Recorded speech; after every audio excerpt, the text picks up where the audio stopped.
Welcome to the latest edition of Real Talk, where we put the real in real estate. And we've got the real big deal, Jessica Lautz, Deputy Chief Economist for NAR. But unfortunately, we couldn't fit in that big box. So you're just NAR today, Jessica.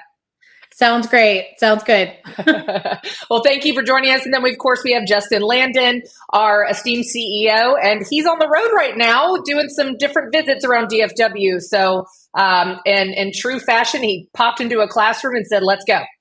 That's right. A little bit of a different background today, but we're going to do just fine. Well, Jessica, we're so excited to have you on Real Talk, and we did get the pleasure of seeing you a couple of months ago at our industry forecast at MetroTex. And you always have such a lively presentation. I appreciate that about you. You definitely lead with impact when you're delivering these stats, because sometimes when you're going through these things, numbers aren't always super sexy to talk about. But as people will see, we're going to give some meat and potatoes to those statistics in there, and we're so excited to have you. But maybe give our viewers just a couple of minutes of an overview before we start to get into specific questions and how that might shape how we're looking at the housing industry in 2025. Yeah, so I will say when I came to MetroTex a couple of months ago, I will say the optimism was a little gloomy there. The outlook was a little gloomy. It was not the best time. Certainly, very recently, in the last couple of months, we seem to be a little more optimistic when we look at home sales activity. Yeah, so home sales activity has been ticking up in the last couple of months. But if we look at home sales volume overall in the last couple of years, it really has been lagging. It's been a very difficult environment for realtors out there, a very difficult environment for new home buyers, for first-time home buyers, seeing limited inventory, home prices continuing to go up, higher interest rates. So not great. But I will say that as we turn the page onto 2025, we do have an optimistic outlook. We're looking for higher home sales volume, so more home sales for realtors out there. Interest rates have come down. They're in the 6% range. Certainly, if we look October of 2023, they were closer to 8%. So we certainly are seeing a better picture when it comes to interest rates. We know the lock-in effect is real. We know a lot of people aren't going to budge until they go down to 2 and 3, and that's not going to happen ever. So they're never budging from their homes. Home prices still expected to go up, but not at the double-digit pace. And that's a good thing for home buyers trying to get into the home buying market. Yeah, couldn't agree more. Justin, maybe throw out what's something that you and I have discussed recently that was a good stat to maybe start off with Jessica. Well, I don't know. There's like 42 of them. Jessica, one of the things that I've really observed in the 2024 and the way I've been articulating it to our members is that, when you look at things like closed volume, when you compare it to, say, 2019, even 2024 feels like a really healthy year, right? Because prices are up so much. But I've sort of likened it to, a family full of teenage boys, and it's like, there's a pizza ordered, and there's 8 slices, and there's 9 kids, right? And if you get a slice, you feel pretty good. But if you don't get a slice, and it's that declining unit count that I think we've struggled with, because when you look at that closed volume, it feels like we're doing pretty good. It's just there aren't as many pieces of the pie to go around. And it sounds to me like you're predicting a little bit like we're going to get some pieces back moving into 2025. And I think that's super exciting. Coming out what I think has been a super challenging year for our members. So I think that's amazing moving forward. Yeah, we are expecting that there is more inventory coming in, and we've seen that already. For the last few months, our inventory numbers are actually ticking up for existing home sales, and that's a good thing. So people are on the move. They are starting to say, even though I'm in a super low interest rate environment, I have plenty of equity. So I can move with that equity to a house that fits my needs better, fits my family's needs better, maybe close to the grandkids, whatever the motivating factor is there. People are moving, even with that equity, even if they have to finance, because they know they can pay down a huge down payment and offset a higher mortgage interest rate. The other thing that we're seeing too, talking about pieces of pizza there, it's getting late in the afternoon here in DC, so I now am hungry for early dinner, is that we are seeing that new homes are starting to be built too, because we know that Builders are very reliant on interest rates. They have to finance to actually put that product in the market. And so we're starting to see more inventory come in as financing costs have come down for them as well. That's awesome. One of the stats in the housing report that I thought was so interesting to me, that only 27% of home buyers had children under 18 living at home, compared to 58% in 85, which is my birth year, so I'll remember that now. Is this signaling a fundamental shift in like family priorities? There's got to be different layers on that stat, but Justin and I both were like, oh my gosh, only a quarter have children under 18. So let's unpack that a little bit. Oh my goodness. I'm going to be unpacking this for a while. Okay. So let me break this down. This is a massive decline. So from 58% back in 1985 to just 27% today. So what in the world is happening? So the big thing that's happening is that first-time home buyers fell off a cliff. So we know that there's a smaller share of first-time home buyers, right? So we have more repeat buyers in the market. Those repeat buyers, their median age is 61 years old. That is the oldest that we've ever seen them. So if we think back 4 decades ago when we first started collecting this data, you would see a repeat buyer in the market who was in their 30s. So they're going to have kids in tow. That's a growing family. Today, a 61-year-old, that's an empty nester, unless someone's boomeranged back and they're going to be over the age of 18. So not going to be thinking about school districts and things like that. That's a different type of buyer. The other thing, I'll give you 2 more reasons why here, is that we know that birth rates are slower today than they have been historically. People are having fewer children. They're not having huge families. But the other factor that I would throw in there too is that even among successful home buyers, childcare costs are holding them back from saving for a down payment. So young families who have children, who maybe they're school teachers or first responders, they're going to have a hard time saving for a down payment, and there might not be in the housing market today. Yeah, those are all really interesting stats. And I think as we can impact our realtors at the association and kind of help them understand what that looks like, maybe there's a different marketing angle, a different way to represent, understand the representation of the demographics that are going to be naturally coming into that marketplace. If the average is 61 as a repeat buyer, and then there's not, maybe a different familial disposition and your first time home buyers, that really changes how you would approach that. I do miss first time home buyers too, Brad. But I don't think they're necessarily gone. It's just there are things that are squeezing them out of this marketplace. There's only so long that we could out earn or outpace inflation. And I think it just got to a point between student loan debt and credit card debt and increasing cost of interest rates. The houses have continued to appreciate. Man, insurance premiums, that's the one that's really getting me right now. Having to calculate that into your monthly maintenance cost. So what do you think? Is there a prediction that we'll see a larger swath of first-time home buyers going into 2025? Oof. So I'm really glad that we don't forecast some things. And this is one that we don't. So I will tell you that on paper, I should absolutely be able to say, yes, 100%, we should see an increase in first-time buyers. And the reason why, we have plenty of pent-up demand. We have a lot of young adults, in fact, into the high teens percentage-wise, who are living at home. And they are in the age range where they would typically buy their first home. And they're living at home with their family. That should mean a first-time home buyer, someone who's not paying rent, who's able to save, who maybe can get ahead of that student loan debt and credit card debt and so on. And so that should be a first-time buyer. The other big thing too is that the biggest share of Americans that we have in this country right now are millennials, who are in that peak range where they should be buying their first home. And the age of the first-time home buyer just keeps getting older because of all of the things that we just talked about, the lack of inventory, affordability, student loan debts, et cetera, high rents. And so the median age of a first-time home buyer today is 38 years old. Wow. If we looked at that historically, and I was talking to you in the 1980s, well, one, we wouldn't be talking over the computer. But if we were like just beaming up Scotty or something like that, and we were chatting on the phone in the 1980s, the typical age of a first-time home buyer was 28 years old.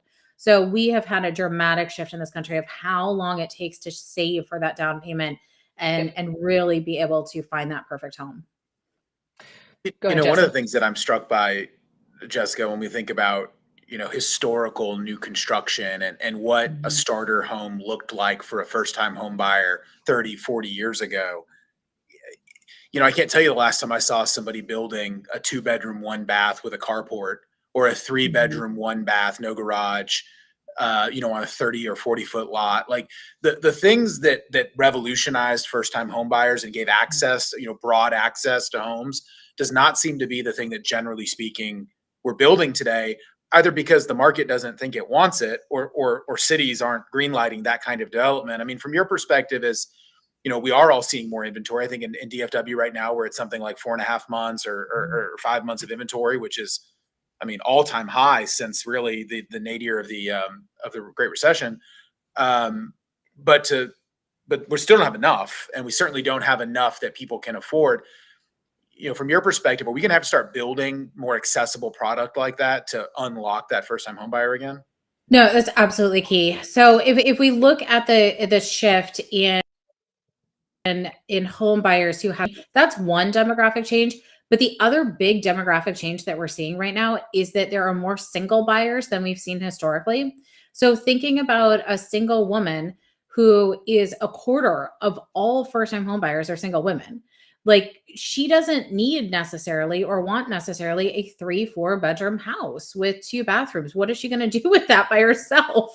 Right. So she may rent them out. She may have children. Like, there's lots of scenarios we can imagine where she used those bedrooms and baths, but there's lots of scenarios where she is just living in that house by herself. And we know overall, a third of first-time home buyers are single. And this is reflective not just of first-time home buyers. We can see this each demographic. We have a large share of single buyers today, a large share of individual homeowners who are trying to find a property that actually is affordable and fits their needs. And that's where we're really lacking in this country. And if we looked at solutions like adaptive reuse, perhaps, where we're reinventing or rethinking about a hotel motel space that's vacant, perhaps a vacant schoolroom, and rethinking about that as a residential unit. Those are smaller units that we could bring in to the housing industry right now that might be helpful for those potential first-time home buyers, young home buyers, single home buyers out there. I think that's the hardest part, especially in our marketplace, when we look at regulatory costs, impact fees, and just cost of development. And that's not just in DFW, it's all over the country. So builders, and I always say this, they're not doing this for charitable reasons. They have profit margins that they need to meet. And so, we see bigger and bigger and bigger because there still is a demand for that type of product in our marketplace. But we do have to figure out how to incentivize the adaptive reuse, and incentivize builders to build a more entry-level product, and not in the tertiary markets alone. And I think that's what you can sit there and say, hey, yeah, we can go up to Grayson County, which is one of the booming MSAs, close to the Oklahoma border, in North Texas. But are you going to drive an hour every single day to have a $250,000 house in the Metroplex? So those are definitely things. I know there's a lot of conversation going around about that. And so hopefully maybe we'll see some more probative dialogue about it not being an idea, but how we could actually unlock some more of that. So let's also talk about cash buyers. Yeah, we saw that during the peak of COVID, that there was an influx of a lot of cash buyers in the marketplace, but cash buyers is back to being an all-time high. So what does that mean for us? What does that mean for maybe some more lower socioeconomic buyers that still have to obtain financing? Yeah, absolutely. So if we think it's a really fascinating market that we're in, because we have this all-time low of first-time home buyers, and we have an all-time high of all cash buyers. So just the divide in the housing market is really tells an interesting story. One, it tells that homeowners have really been the winners. As home prices go up, as they appreciate, this housing equity that they're sitting on is allowing them to make these all cash moves and to really make this purchase without ever touching a mortgage. And I think that's fascinating. If we look at repeat buyers right now in the market, which is the bulk of buyers, we see a third of them are paying all cash. And this is for a primary residence home. This is not for an investment property or vacation property. This is their primary residence, and they're just paying cash with that. So I think it really speaks to how homes have appreciated really double digits in many places in the last couple of years, and continuing to go up at that pace in some areas of the country, though thankfully have slowed some. Jessica, Go ahead, how do you Justin. unpack that cash data when we start Mhm. thinking about, foreign buyers or institutional buyers that may be Mhm. leveraging cash? As you all look at the data, are you looking at, people that are owner occupying those properties versus, and I guess you said primary residence, but Mhm. when you take into account the investment properties, I assume that number gets even higher. Absolutely. So if we look outside of just primary residence, so if we're looking only at investors, we know that 40% of investors are paying all cash. If we look at vacation home buyers, more than half of vacation home buyers are paying all cash. So if you look at those different segments, it's much higher. If we look at international buyers, it is higher as well. So we can see that different segments are more likely to do so. And so if we just take your average Joe and know that a third of them are able to pay all cash because they've been homeowners for a significant period of time, and now they're able to make a housing trade to a more affordable area, perhaps relocating to Sunbelt areas across the country and saying, oh, this is a more affordable place to live. And whether that's Sunbelt or the mountain states, positive job situation, positive tax situation, more affordable homes, and we're seeing that buyers are able to do this and make this move. I think it's a fascinating trend that we're seeing here. Not to get you into the realm of speculation, and certainly don't want to Mhm. put you in a position where you're having to He's got a predict grin though, which. Jessica. Do you see his What little grin and he's looking Uh-huh. up? So it's and I about to don't be want to put you in a interesting. position of having to speculate on what Shannon's team is working on. But obviously, Mhm. from a public policy perspective across the country, we're seeing lots of conversations around the limitation of foreign buyers and Mhm. or limitation on institutional investment. Without getting into the policy, unless you want to, but really, like, when you look at the data, do you see a compelling narrative that those um, market participants are distorting the market in a way that your traditional, owner occupied property or mom and pop investor would? So no. So I will tell you actually for international buyers, to tell the truth, when we look at the reports that we do, we actually have the lowest share of international buyers that we've seen in the last decade in the data. So they've really declined international buyers overall. Um, they're they are more likely to pay all cash. They are more likely to purchase a more expensive product when they do purchase in the US, but we're looking at low single digits. I think it was under 3% this year of international buyers overall. Now, there are absolutely concentrated areas in this country where there are more international buyers. So if we look at Florida, for instance, if we look at Las Vegas, if we look at coastal California, obviously you're going to see more international buyers in those areas. But overwhelmingly, it's a pretty small number. The other thing for institutional buyers, they have gone up, but again, concentrated areas when we look at those shares. So still in the low single digits when we look overall in the US. But if we look at concentrated areas, we know that institutional buyers are very attracted to some areas where there is a lower household income in comparison to the broader community, where there are more renter households, where there's a higher population of non-white residents, where there's a higher population of college residents, because they're looking at these areas as, oh, that's a good profit for rentals. And Right. so they're coming into areas like that. But overall in the US, it is pretty small. I think, when you were talking about investment properties and everything else too, when you're seeing Mhm. the compression on the financing market, especially when you're talking about more commercialized products, I know that has really made cash Mhm. be the non-financing of choice, of course, to take down a property right now, just because it has been so constricted. So hopefully, maybe in 2025, we'll see that commercial financing market get a little to where maybe Mhm. that will change, and people will be able to have different opportunities. Because the other thing that we're looking at too is, how do you invest in your future? And so really having that Mhm. dialogue of that increased equity, that somebody says, I don't ever want to leave my house. Right. Great. Let's do something with the equity in place. There's some really interesting products out there, and let's prepare for your future. And let's take down an investment property. Maybe that's not naturally what you were going to do before, but those people aren't able to play in the space. as much. So that's just dialogue for me. But we do obviously see that in this marketplace that homeowners are starting to think about their future outside of just traditional investment opportunities and unlocking that equity in their property and deploying that back into the marketplace. I think we're going to see more of that in 25.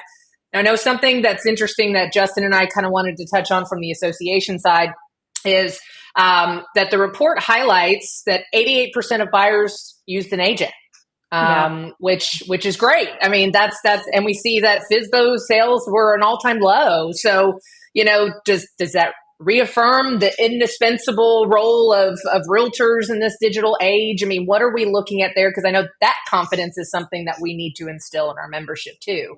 Yeah, absolutely. And I think it's so helpful to know that buyers do want an agent. They are using agents. They are recommending their agent. They're having a good experience with their agent.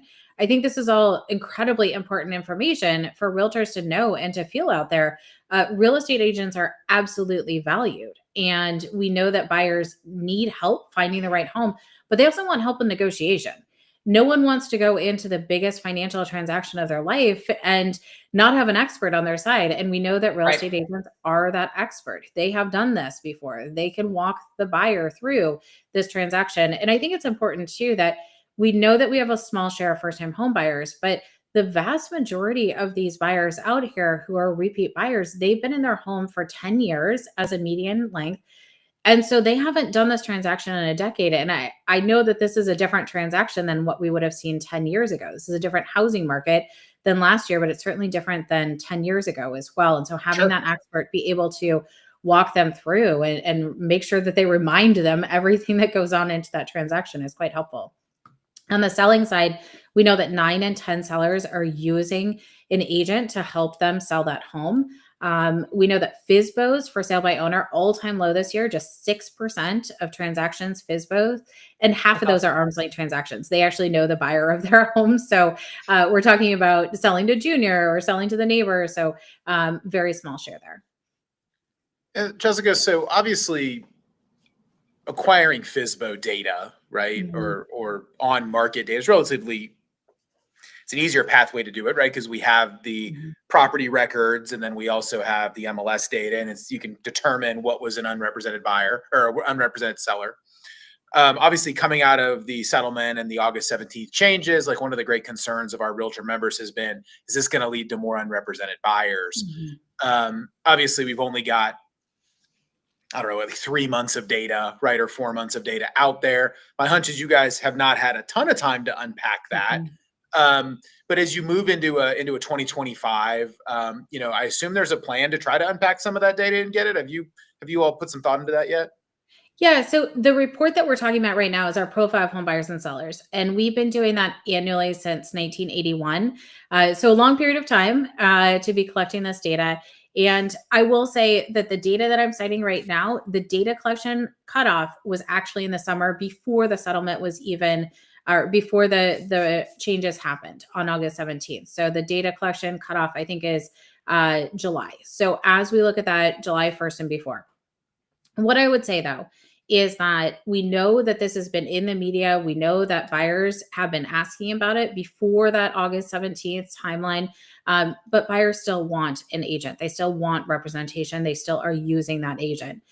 The other thing I would say, and I would direct all realtors to, is to go to facts.realtor because that is your resource at NAR that'll give you all of the information from the attorneys of how to talk about this with your clients and how to have the discussions, and any question that you could have, it is on there, facts.realtor. And if you have a question that's not, please reach out because I'm sure our attorneys will add the answer there as well.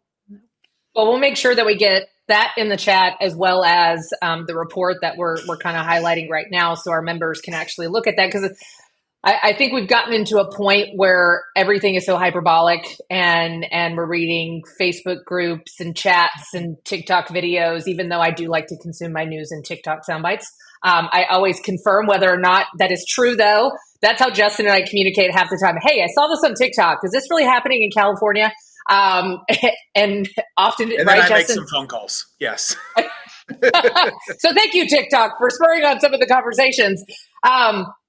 But I think it's important that we really focus on the data, because that's how we're going to benefit our members to create, better business models impacting, what true buyers and sellers are looking at. And Justin and I often talked about this.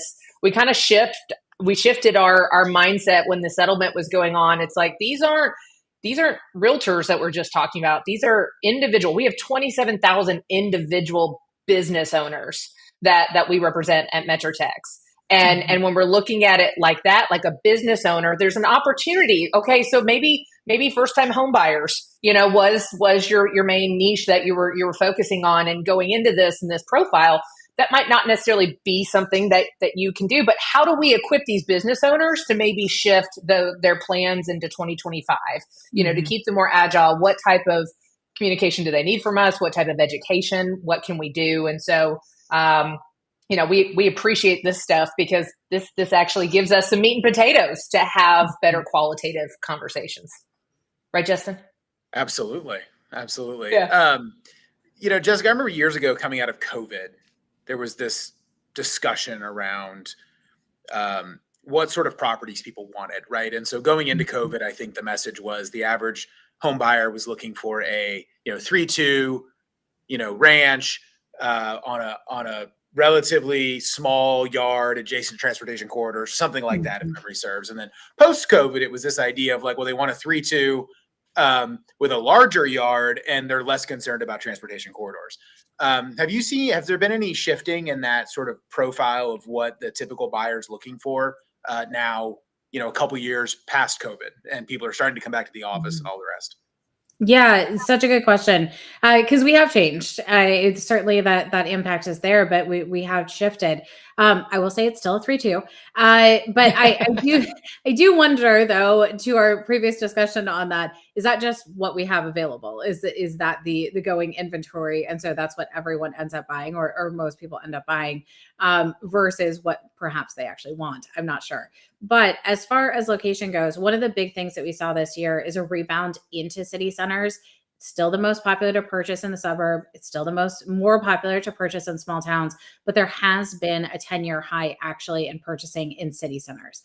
So there has been a rebound to that. What I would say, though, on city centers is I don't necessarily know that that's workplace driven. In fact, if we look 10 years ago in the data, what we would see is that more than half of buyers are saying, I have to be close to my workplace. My commute time matters. This is really a big top priority for me for my neighborhood choice. It's moved down to about a third now. So we can see that perhaps remote work is playing an influence there. Retirees who are purchasing homes playing an influence there. So there are flexible workplace standards, though, and I think that's a huge driver. And so why we still see this migration into small towns. Affordability likely playing a driver too, because it is really expensive to look in a city center. I will touch on that, and Jessica, if you get to talk to me more often after this, you will know I often use pickleball analogies because I play all the time. In fact, I played for 3 hours before Real Talk today, and what was so interesting was I played from like 9 a.m. to noon, and there were so many people that should be working that were there. And I live next to the largest indoor pickleball facility. It's 8 minutes away from my house. Justin's laughing because I took my exec call with the team this morning at 10 a.m. I do feel like we're at the point in this conversation where every time Ashley says pickleball, we need to do a shot or something, because does feel like that. But anyway, yeah. But no, I was sitting there, and it's people that I play with at different times, either early in the morning or in the evenings. I'm like, oh, I didn't know that you come like just midday too. And they're like, I said, what do you do for a living? They're like, I'm working for my phone. And so one was an independent claims adjuster that works independently for himself. And then, another guy just works remotely. And so you're sitting there and you're looking at that. And so to your point, the flexibility. But what I will say is that driving back into the city centers is because people are looking at entertainment, recreational uses, all of those things. And they want to be close to that because that's something that they really covet. And because of infrastructure issues and density issues and growing population, specifically in Texas, used to be 20 miles was 20 minutes. Now 20 miles can be 58 minutes. And so we are driving those conversations Some are still heavy commute based, but I literally had buyers, especially empty nesters, want to be closest to the majority of the pickleball facilities in North Texas. So it's kind of reshaping buyer behaviors.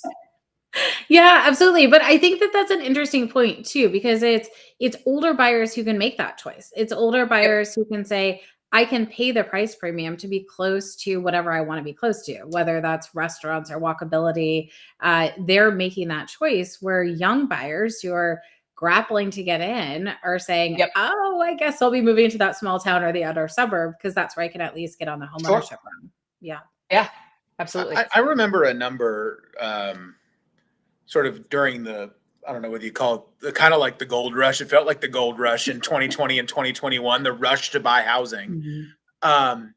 We saw this shift from, I think the average repeat buyer, being willing to move 15 miles from their current residence. And then we saw it jump up to 50. Mm-hmm. I'd be curious with these sort of declining first-time home buyer, or, the home buyers are older on average. Are we seeing that number come back down, or is it holding steady at they're willing to go pretty far? So it's come back down some, but not a ton. So it's now at 20 miles, and it's been consistently at 20 miles for the last 2 years.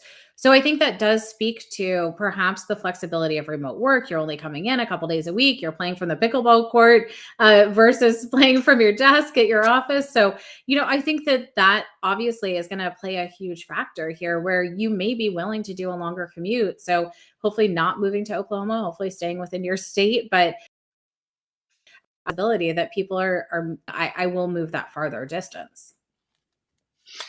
Yeah. So, I think it's just the age distribution that's so striking in all of these stats, right? And really, for us to understand how we're going to better serve this consumer experience, we have to understand what the numbers show. We can, like Brad, first time home buyers, man, I miss them too. But if the archetype of a first time home buyer is dramatically going to shift, and you said, what's the average age of a first-time home buyer now? The median age is 38 years old. Yeah.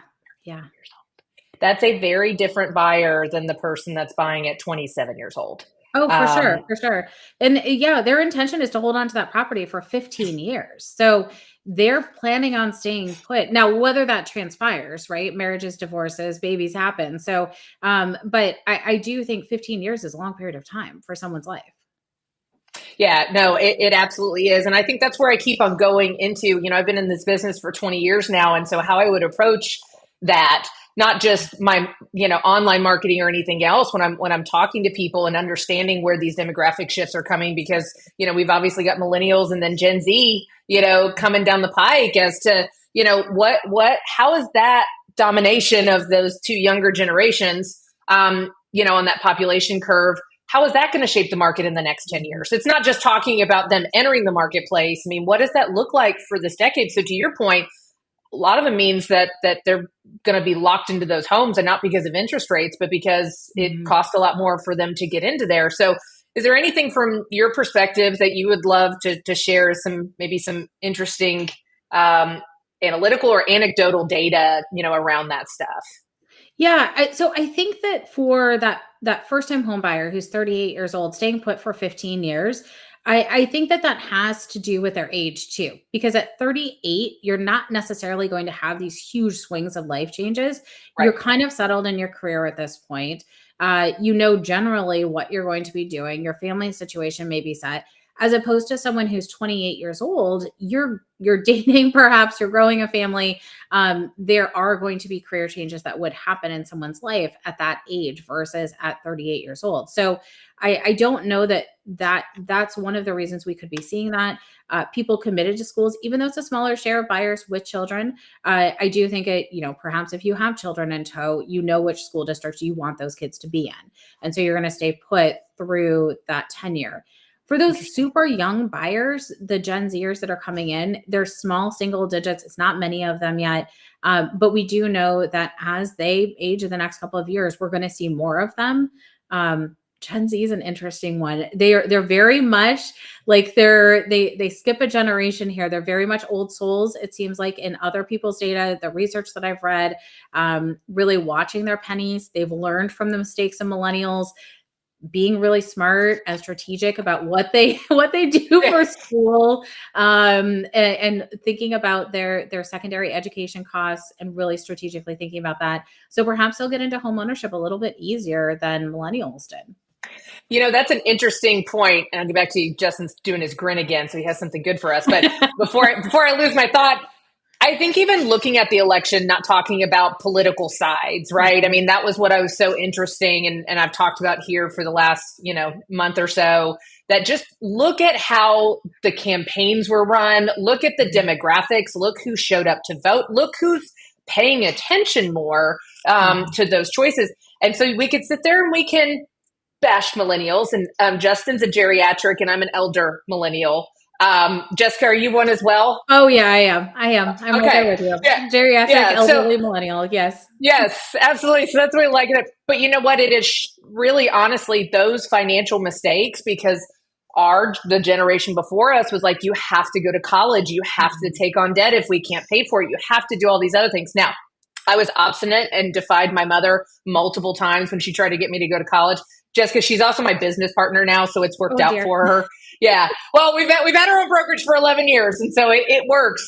But I was that old, so I'm like, that's not the direction I want to go. But I think now those millennials are sitting there and saying it's going to take me 20 years to recover from those decisions that we made, and we're not going to do that to our children. So, I often have this conversation with my daughter, unless you're going to be a marine biologist, let's really talk about whether or not college is the direction that we're going to go. And so instead of saving for college, I'm trying to save for her first home, because I want to be the one that helps to unlock that wealth building for her. So really planning ahead for that has been so imperative. Justin, what was your grinning comment? I've kind of completely. It wasn't smart. It wasn't smart. I just felt like Jessica was talking about Gen Z's observation of millennials and their financials, the way that we as millennials watched our smoker parents, and we were like, we're not going to smoke. We're not going to smoke. No. It was really bad for them. Yeah. That's really astute and pretty smart, honestly. Yeah. Well, I think the more anecdotal we can make these conversations, it kind of like sometimes that light bulb goes up, where people get so entrenched just in the data, but they don't understand why the data is important and what is shifting those consumer behavior changes. And I honestly, I think it's fantastic. The other thing that we're seeing, and this is not necessarily completely in that profile, but I know you've just said, people are tired of the boring stuff that we've also been remodeling and decorating around for the last decade. And it's so interesting. Like my daughter, who's about to turn 11, like she likes granny core. So she would that's what she would call your paintings behind you, right? She loves the flowers and the colors and like all of these other things. So I even think that's so interesting when I go and show, a younger person or a younger couple a home, and they'll just go, that has no personality. So even shifting in what they're looking just from a cosmetic side is dramatically changing. So that might be a good thing. I don't know. We'll see how that goes. Oh, I love granny core. I am very much into the florals and the we'll call it vintage. Yes, vintage antiques in this house. Yeah. Yeah. Jessica, you probably wouldn't like then the stark white box that has become quite prevalent in some of our renovations here in the DFW area. Yeah. No, I would need to go in there with a paint can for sure. Yeah. Yeah. No, that's great. I want to talk about down payments, because that was something that I thought was really interesting in this report. The trend of higher down payments is starting to go up. So, which seems kind of counterintuitive of affordability concerns, if just like on face value. But let's unpack that a little bit, because I thought that was an interesting stat. Yeah, I think it goes hand in hand, especially for repeat buyers. The higher down payments and being able to pay all cash, it makes sense. They've earned a lot of money, and they've really been able to invest that back into their next property. I would say for first-time home buyers, this one's really interesting to me. We didn't talk about it much, but when we look at 1 in 10 first-time home buyers paying all cash, but then also a higher share who are putting down larger down payments among first-time home buyers, if they're not or if they are financing, they're putting down a larger down payment than we have seen historically. What's interesting to me is we were able to unpack where they're getting that cash from. And for first-time home buyers, it was savings. So that they're actually talking around their savings. That's good. The bank of mom and dad. So good place for a loan or a gift if you can get it. Right. The third one was financial assets. So these are wealthier first-time home buyers than what we have seen historically. They're using a 401k, they're using cryptocurrency, they're using stocks, they're cashing out these assets to be able to put down for a down payment or to put down and actually make a all cash purchase. But the fourth one that was the highest that we've actually ever seen before is inheritance. So perhaps these young adults waiting for Gramps to pass on, and bank of mom and dad coming through for some of that, and then fingers crossed. Yeah, I don't know that this is a good savings plan for young adults, but this is what we're seeing in the data, and so no. That's very interesting. I mean, I would say overall, I've been shocked because my first time home buyers that are largely in their 30s and looking at that, they're like, I think I don't put down 20%, maybe 25%. I don't know. I'll talk to the lender and see which one makes more sense. I'm like, I wasn't looking at 20 or 25% as a first time home buyer, but they have saved. They really have saved and they want to get into that house. And they're also very cognizant because they like to do things. They like experiences. They don't want to be house poor, which 10, 15 years ago, we were fine with being house poor as a society. They're like, I don't need the 4,000 square foot house. I want to make sure I can still take my trips and be a foodie and all these other things. So I want to subsidize that monthly, maintenance cost of owning the home. Yeah. I even wonder how much in some markets where conforming loan limits are a problem, right? Where it's like, doing an FHA loan it's not even an option because of, the rapidly escalating cost of homes. Yeah. Actually, when we were buying our first house, it was like 2.5% or 5%, right? We were figuring out how to crawl it across the line with some program. Yeah, no, absolutely. And in the data, we've seen a downward trajectory in FHA loans. And I think that speaks to it. But perhaps wanting to really competitive offer in. So putting down a larger down payment too, to show how interested they are, how willing they are. I also wonder how much of that is just education coming out of the Great Recession. And again, back to that, observing the mistakes of the past of us having a generation of people that did get foreclosed on, a generation of people who were paying PMI, who were doing these things that we look at today and we're like, those were bad financial decisions. I'm not going to do that. Sure. And honestly, it may look weird in the data, but that may actually be a healthy thing, right? Like this understanding that we don't want to do this on a shoestring.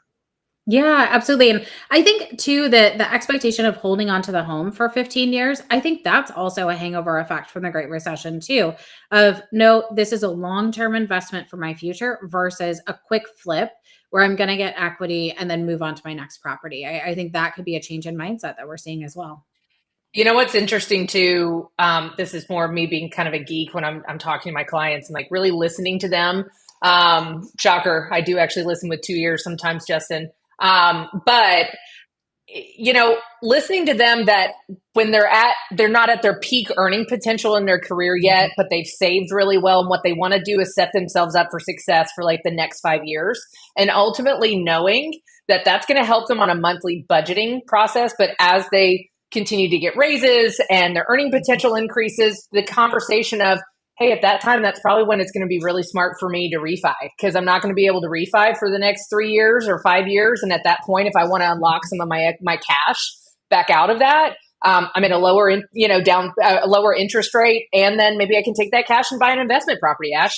I mean, those are some of those conversations that my really well-informed first-time homebuyers are having. Yeah, absolutely. Or even shorten the loan terms from 30 years then to 20 years, something that works better for what their earnings are at that point. Yeah, absolutely. Correct. Yeah, no, for sure. We've got about 15 minutes left. There's one thing that I do want to touch on, and then I kind of want to give you free reign to maybe give a little bit of more positivity for 2025, as you said, as we started in. But something that we've talked about is becoming a renter nation. And is that really what we're trending to for a multitude of reasons between affordability concerns, sustainability concerns, maybe people that just don't really covet, you mentioned crypto and stocks and other things. I have a lot of younger buyers that are like, I invest in the marketplace in different areas, so I'm not worried about investing. Like, I don't necessarily want to put roots down, or I don't want the maintenance costs. Can you speak on that a little bit? Because I know that's overwhelmingly a conversation that we're even having at the association. Yeah, I mean, I think that's a concern, right? When we see the first-time home buyer share drop at that level. But what I think is reassuring is looking at data, and there's a multitude of reports, not just our own data, that shows that if people are able to, they do want to make a home purchase. They do want that stability for their future. They do want home ownership. And they understand that there are equity gains to be had, knowing that the typical owner has $415,000 in wealth versus the typical renter of just 10,000. That's a wealth that can be accumulated through home ownership that is very hard to accumulate by chalking a little bit of money away and putting that into your 401k or the stock market. It's just not it's not an easier way to do it. And we know that the whim of a landlord means that your rent can increase next year and you may have to move, or you're going to have to come up with that rental cost, where we know the stability of home ownership provides that stability. And I think there's a lot of young adults who get that and they really want it and they're really struggling to get there. And I think that's what we're seeing is it's not because of the lack of desire, it's because of the lack of availability and affordability that's really holding back these young adults from being able to purchase.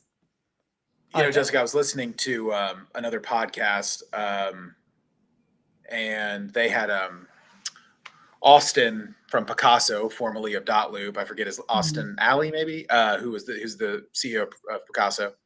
And their fractional ownership, right? Fractional ownership vacation homes is their business model. But during that conversation, they were talking about the number of homes in America that sit largely empty for like 80% of the year, largely luxury homes, but not all. And I think about, that effect that has.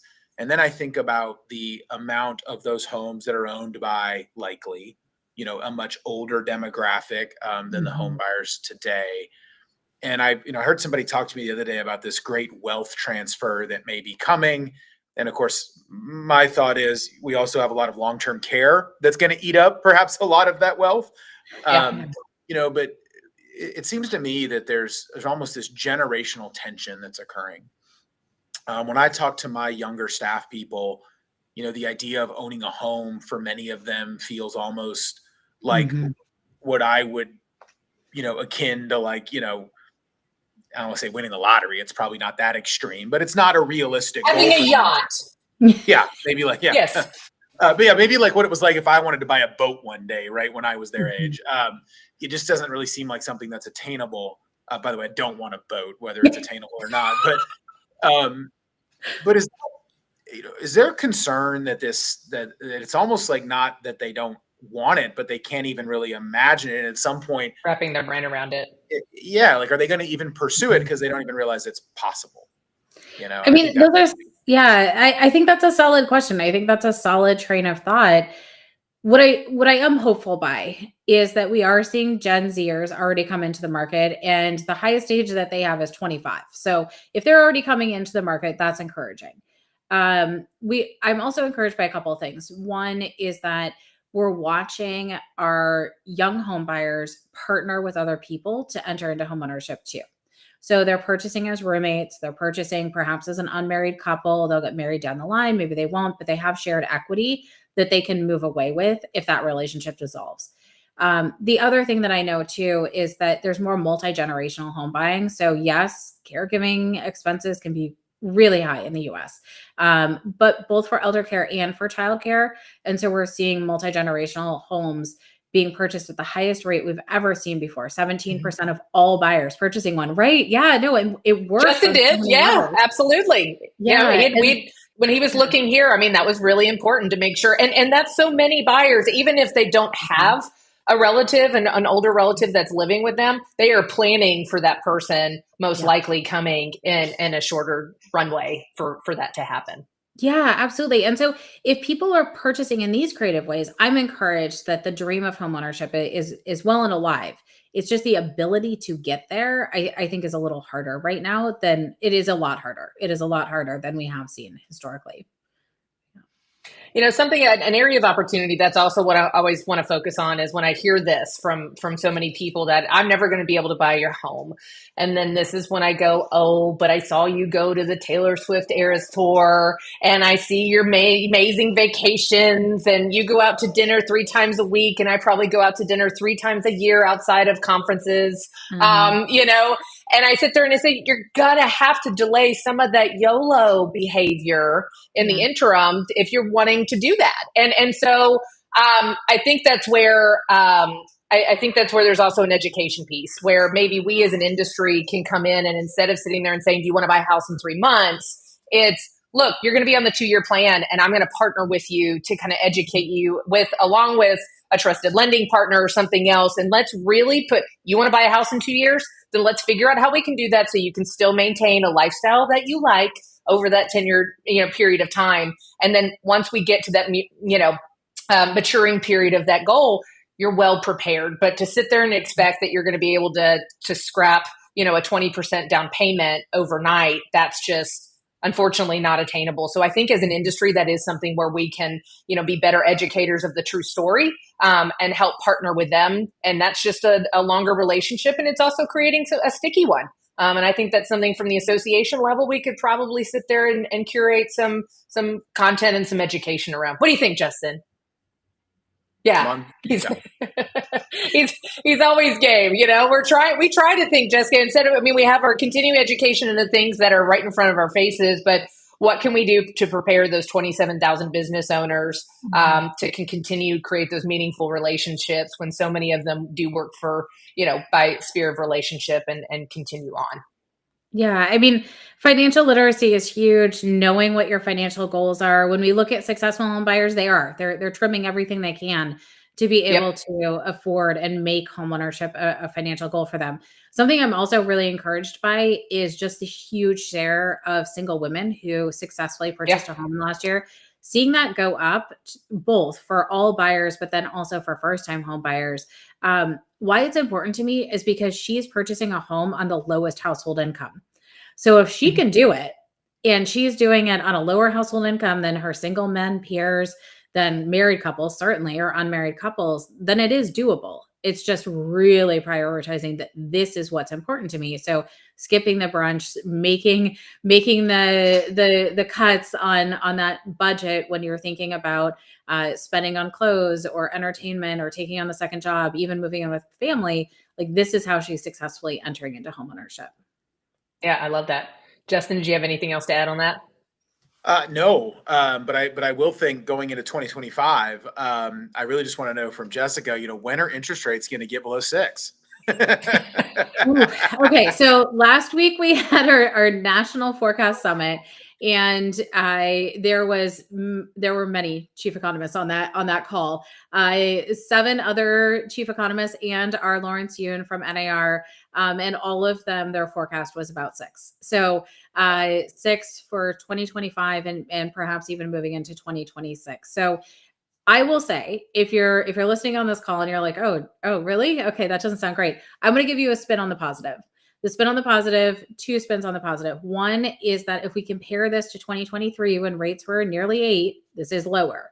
The second one is for buyers who are saying, oh, I'll just wait on the sidelines for rates to go down to 5. Well, stop waiting, because home prices are just going to go up and rates are expected to be at 6. So right. Yeah, there's no point in the waiting. If you're financially ready and financially able to make this, then there's no point in doing that.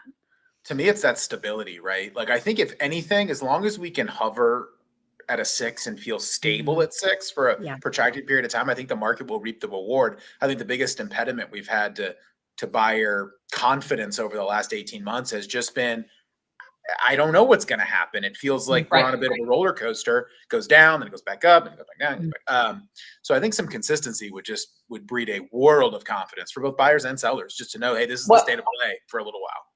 Well, and you bring up a good point, is that the volatility just in the economy period, I think, has been so difficult. And we have a new administration that is coming in, and regardless how you feel about it, nothing's going to be changed necessarily overnight. But do we see some strengthening and maybe what we think some relief for the everyday layman person, on groceries or gas or, different things like that? Do we have a little bit of confidence going into the marketplace that maybe that we're going to see some economic shifts just for everyday household needs in there?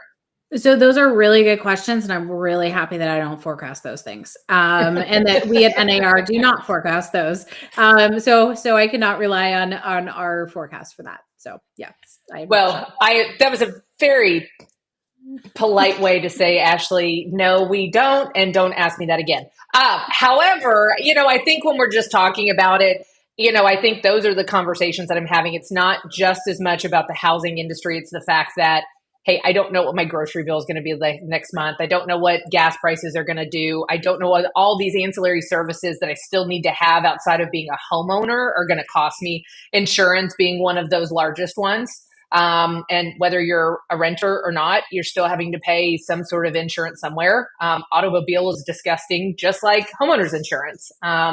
So hopefully there is better optimism going into Q1 that we at least see that a positive indicator, because I do think people, to your point, Jessica, want to go into an active role as being a homeowner, and that's something that we want to continue to incentivize.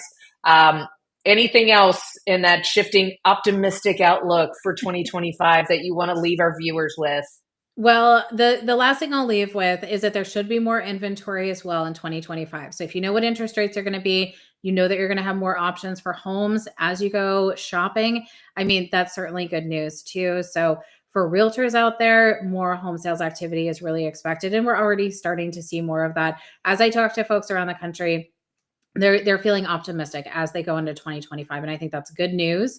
I think that's something that we certainly need in the housing market after 2 really rough years, to already see that moving into the end of 2024, that home sales activity tipped up for 1 month. But also we're seeing that optimism among realtors, boots on the ground, you're feeling it. And that's a good thing. That's great, because another 12 months of the last 24 months, and that's okay. I can be weathered, but I don't really, my gray hairs are going to be able to withstand me only getting my hair done twice in a year. So I'm going to have to go to 3 times. And we don't want to see that, but we just appreciate everything that Jessica, you and your team at NAR does to give us the understanding, those rubrics and those lenses to look at that data and to help us have those really important conversations with the people that we're serving in this marketplace. And the last thing I want to leave is, I have seen that 2025, that the number 1 marketplace in the country is DFW. Now that's a prediction, but that's a really great indicator that at least here locally that we can see a better rebound than some other areas of the country. Yeah, I mean, Texas has been hot, very consistently hot. We just released our 10 hot spots for the country. We have San Antonio on there as well, so I would definitely check that out. But consistently, Dallas had been on there on our list, so you are certainly feeling it, and I wish folks well as they go into 2025. That's for sure. Well, thank you so much for joining us, Jessica. Justin, thank you for joining us, in the field, and we appreciate your dedication to our members as well. And we look forward to the next time we get to see you, Jess. Wonderful. Thank you.